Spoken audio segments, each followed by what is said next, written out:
bite Beyonce's face?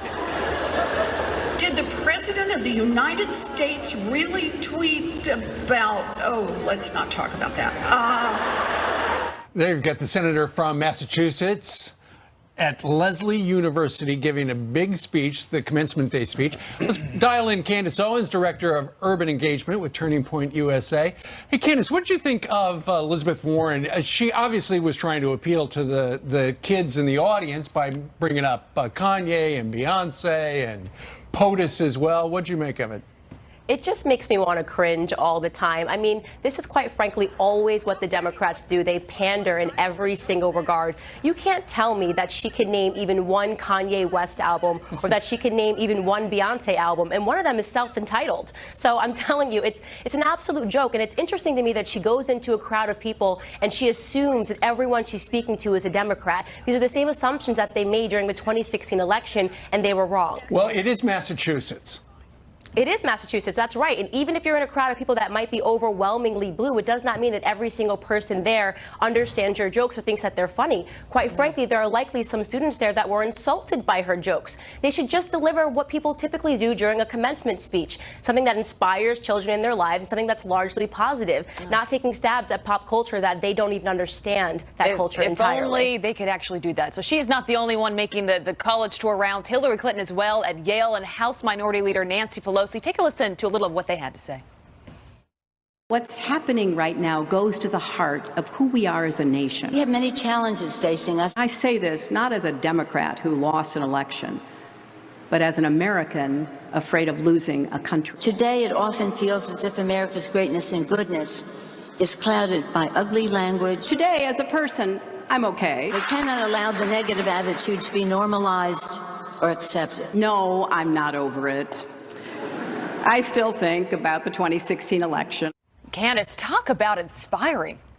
I mean, she is just completely lost it. People tend to question Donald Trump's mental health. When are we going to start to ask some serious, hard questions about hers? Seriously, woman to woman, Hillary Clinton, you have got to move on. This is not even about politics anymore. It's not healthy to hold on to something like this whatsoever. She says that she's a strong woman. What sort of a strong woman is not over this a year and a half later and is still crying about the election, blaming people and pointing the finger? This is not an example of a strong woman. Well, she did say that she made mistakes. That's the first time I've ever heard her say that.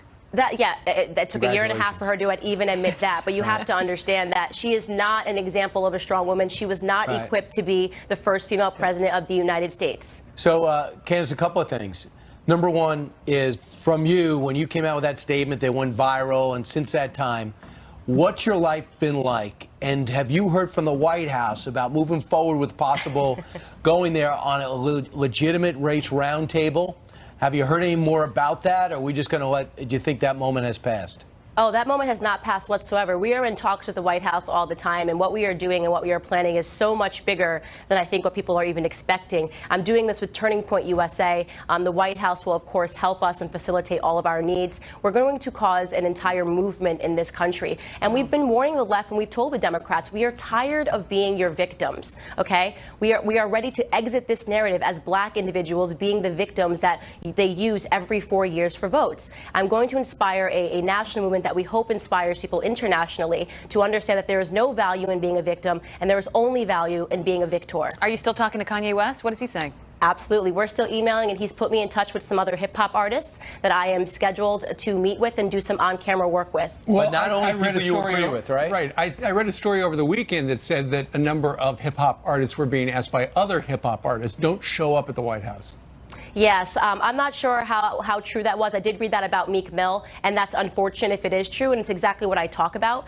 Essentially, my idea is that black people are not free to do what they want or not free to think what they want, that there are these confines that we need to break out of, and we need to stop being afraid of being demonized in the media if we do something that could ultimately help black people. Meek Mill should have showed up to the Prison Reform Summit. It was a great day, and it was something that he could have definitely used his voice to help us get some laws passed. Yeah, meanwhile, Spike likely blasted the president from another country last week. So the beat goes on. Candace, Absolutely. you're always an inspiration to us. Always good to see you. Have a great Monday. Thank you so much for having me. All right, see you soon. Let's go over to Jillian. A lot of headlines coming in this morning. That's right. We are following a number of stories, so let's go ahead and get you caught up on some of the news that we're following at this hour. A man who posted this Facebook photo holding a gun in front of a police car is now behind bars. Kelvin Rodriguez arrested after a manhunt in New York City. He's charged with making terroristic threats after taking the photo in front of the NYPD car.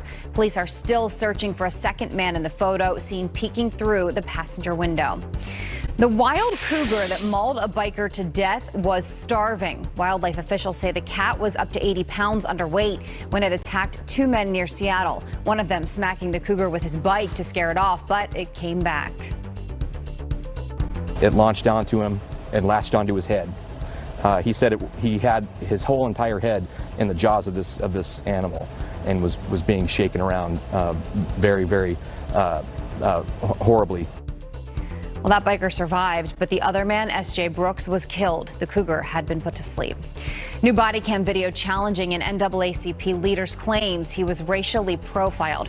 Reverend Gerard Moultrie wrote on Facebook that a South Carolina officer accused him of having drugs in his car, even asking why he was in such a nice neighborhood. The video, though, tells a different story. Watch. And that is your driver's license. Just make sure you wear your seatbelt at all times while operating motor vehicle on South Carolina highways and drive safe, okay? Moultrie, an NAACP charter president, deleted his Facebook post. The NAACP is investigating. A veteran who sacrificed his legs fighting for our country is slamming Six Flags. That right there, you see him. Retired U.S. Marine Johnny Joey Jones says he was kicked off a ride for not having, quote, real legs. Jones tweeting the theme park's rules that say, quote, riders must have one functioning arm and one functioning leg, absent of prosthetic devices. Jones, a Fox News analyst, lost his legs in a 2010 bomb explosion in Afghanistan. Six Flags has not responded to Jones's comment. That is so unfortunate. He's a great guy. He is. They will respond. I'm sure. All right. They Thank will. you. Thank you, Jillian. What the reasoning had to be is just beyond me. There isn't one. They've got their rules. All right, it is 18 minutes before the top of the hour, and JD is out on the streets of New York City on this Monday. Good morning. Hey, wave, everybody. Where are you guys from? Where are you from? Louisiana. What's your name? Brenda Angel. And? New Jersey, Jill. Lloyd James, Baton Rouge. Judy, Georgia. Dick and Judy from Athens, Georgia. Oh, nice. Ryan from Tulsa, Oklahoma. And you ladies? Maryland. Karen. Lisa. Georgia from. You're here for a girls' trip. Yes. Anything exciting so far? Meeting you. Oh, I love it. Let's take a look at the maps. I didn't even plan it. The Northeast looks pretty good. You can take a look at the temperatures right now. 60 here in New York. It's going to be a beautiful day for sightseeing for my friends. 38 in Rapid City, 62 in Kansas City. All right, we could see some showers and thunderstorms across the Ohio Valley, the Great Lakes, and parts of the Midwest. There you go. So we could see some large hail, some damaging winds, an isolated tornado. There are your highs today. So for Tuesday, 67. But look at that. We're getting into the 80s here in New York City. Very nice as we head towards the end of the work week. All right, everybody, wave at home. Say hi to everybody. What a great way to start with my Monday. What's your favorite morning show? Yeah! Good thinking. Back inside. Love it. Thank you, Janice. All right, meanwhile, straight ahead on this Monday, final goodbyes begin for the victims in the Santa Fe high school shooting as chilling video gives us a new look at the shooter. A live report from Santa Fe. Plus, terrorists organizing violent and deadly riots along the Israeli border the same day the embassy opened in Jerusalem. So why did one high school hold a moment of silence for Hamas? Some quick Monday morning headlines for you. First up, British lawmakers pushing for restrictions that would prevent teenagers from spending more than 2 hours a day on social media. Good luck. The legislation also aimed at video games. Good luck. The lawmakers don't know how they will enforce the policy yet. The proposal is meant as a way to keep minors safe online. Good luck. And iTunes and credit cards might be extinct in just 10 years. Business strategist Michael McQueen believes Apple's signature music platform is headed for a nosedive due to sinking download numbers. He also says a variety of digital payment options will make credit cards obsolete. Great. We won't have to pay him back either, probably. Changing times. All right, on another note, Texas Governor Greg Abbott calling for a moment of silence today to honor the lives lost in the Santa Fe high school shooting. This coming as thousands turn out to honor the first of the victims laid to rest. Doug McKelway is live in Santa Fe with the latest. Hey, Doug. Hey, Brian, we're expecting a press conference at 5 o'clock Eastern time this afternoon at the Santa Fe Independent School District headquarters. At that time, we hope to learn what the plans are for reopening schools here. They remain closed today as well as tomorrow. And we hope to learn what the enhanced plans for security are, if there indeed are any at this point. Yesterday afternoon, Governor Greg Abbott came to Santa Fe High and placed some flowers here and said we need to make sure what happened here will be a catalyst for reforms. That, as the first memorial service, the first of many to come, occurred. This one for Sabika Sheikh, the Pakistani exchange student who was gunned down. Her father from Pakistan and her host father and sister from here in Texas all spoke at the prayer service. When I received the phone call, I started crying. I realized my daughter is no more in this world. I had no idea what God was going to send us. But he sent us one of the most precious gifts that I've ever had in my life. She loved us. And she was the most amazing person I've ever met. Also yesterday, we got a new look at the school shooter. It comes from a video taken just days before the shooting at the Greek Orthodox church where his family worshiped. It shows Dimitri participating in a traditional Greek dance. He appears normal here, nothing amiss that you can see. His court-appointed attorney suggested that his family remains mystified over why their son did what he did. They're hopeful, that the investigation is going to give answers to everybody, and they're just going to patiently wait for those answers. That while Texas Lieutenant Governor Dan Patrick offering his suggestions as to how to remedy this deeply troubling wave of mass school shootings. We need our teachers to be armed. When you're facing someone who's an active shooter, the best way to take that shooter down is with a gun. We need to get down to 1 or 2 entrances into our schools. We have to funnel our students into our schools so we can put eyes on them. Critics point out that even armed teachers have to turn their backs on students on occasion. When they're facing a blackboard or a keyboard. But Patrick's suggestions are likely to go over very, very well here in gun-friendly Texas.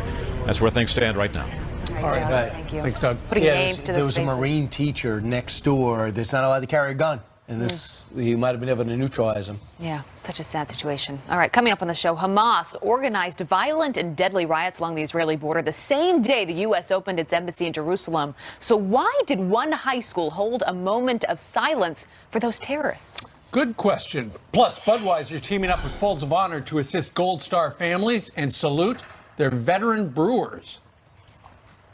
We can still serve in a way, because once you stop serving, you felt like you stopped. It's nice to be able to keep giving back. It's emotional for those veterans, and one of those veteran brewers joins us live 1 hour from now. But first, on this day in history, 1927, Charles Lindbergh completed the first transatlantic solo flight. And in 1956, the U.S. tested the first airborne hydrogen bomb. And I'm not done yet. 1992, Jump, but unrelated. Save the best for last. By Chris Cross was topping the charts. And I believe the most historic thing happened in 92. Out of everything, so much harder than Lindbergh was coming up with Jump. It's also Rick Reisman's birthday. Parents are outraged here in New York City after an elite high school held a silent moment of silence for more than 60 people killed in protests along the Gaza Strip, even though 50 of them were members of Hamas. One mother saying, quote, "I just don't think any school should be promoting a moment of silence for terrorists. What if it was Islamic terrorists in ISIS? No school would be having that over the loudspeaker." Here to weigh in, terror analyst and director of Christians United for Israel, Eric Stakelbeck, joins us from our nation's capital. Eric, good morning to you. Steve, good to be with you. So this moment of silence was at the suggestion of a student. We still haven't heard from the principal. She's been called apparently a number of times for comment, but nonetheless, it's very troubling here in New York City. Yeah, it is, Steve. Look, number one, a Hamas spokesman has admitted that, yes, out of the 60 or so people killed, at least 50 were Hamas terrorists. Not only that, Steve, there's another terror group in Gaza called Palestinian Islamic Jihad. They also came forward and admitted that, yes, a few of their operatives were killed last Monday. So it appears at least 90% of the people killed in Gaza last Monday were terrorists. Not only that, the others who were killed, unfortunately, Steve, were used as human shields or props by Hamas. The mainstream media, unfortunately, bought the Hamas line, hook, line, and sinker. And apparently at the Beacon School in New York City, they did as well. Well, I know in the past they have had a moment of silence for the victims down in Parkland, Florida. And that makes sense because it was a high school, but still, nonetheless, for them to, enter this with this anti-Israeli message has upset a lot of people who send their kids to that school. Right, Steve. At the end of the day, whether they intended to or not, they, in essence, were honoring Hamas terrorists. Again, most of the people killed were Hamas terrorists. And I have to say, Steve, Jewish students obviously felt very uncomfortable during this moment of silence. They went on record saying as much. As a Christian, I would feel very uncomfortable, to say the least, with this moment of silence because it's honoring terrorists again. And it's frustrating, Steve, to see the mainstream media and others in academia now as well take that Hamas narrative and run with it. At the end of the day, there's not much that separates Hamas from ISIS. Over the past several years, Hamas has fired rockets, missiles at Israel, suicide bombings, terror tunnels, and all the rest. I know it. And still, even the parents have reached out, nothing from the principal. Eric, thank you very much for joining us live. Thank you, Steve. Going to step aside, Jonathan Turley coming